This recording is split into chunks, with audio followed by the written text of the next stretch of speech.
Ladies and gentlemen, when a person needs a new heart, he is very likely never going to get one. In fact, 9 out of 10 persons on the transplant list never gets a new heart.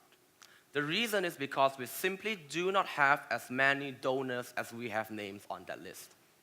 Now, wouldn't it be great if we could somehow take, say, the heart of a pig or a goat and put it into a human being?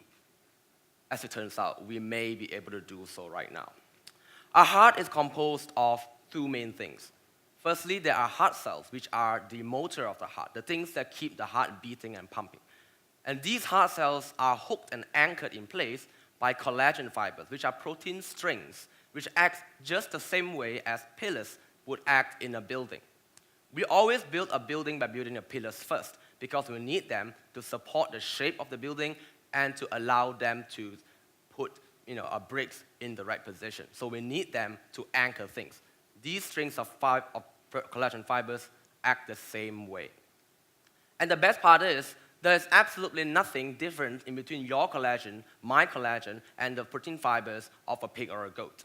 Everything that differs between people and individuals and organisms lie within the cells of the heart, within the DNA and the nucleus. And this is where decellularization comes into play. We can take soap and pump it into the blood vessels of the heart. If we put enough soap, we will be able to flush away every single cell, everything that tells us that this heart is the heart of a goat or my heart. Once we have this protein mass that's left behind, these protein fibers, we go to the patient and take his stem cells, culture it into heart cells, and then put it back into this protein mass. And just like that, in such a simple step, we have now made customized individual human hearts from what would once have been a pig's heart or a goat's heart or my heart. And the best part is, because these hearts are customized, the body cannot recognize it as a heart from someone else. They see their own DNA there, they see it as their own cell. Therefore, there is very little chance that this new transplant will be rejected by the body.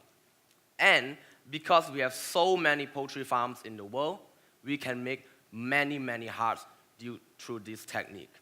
And because of that, the problems of shortage, the problems of having to wait on a transplant list for years and years, hoping for a miracle to happen, may never have to be a problem ever again.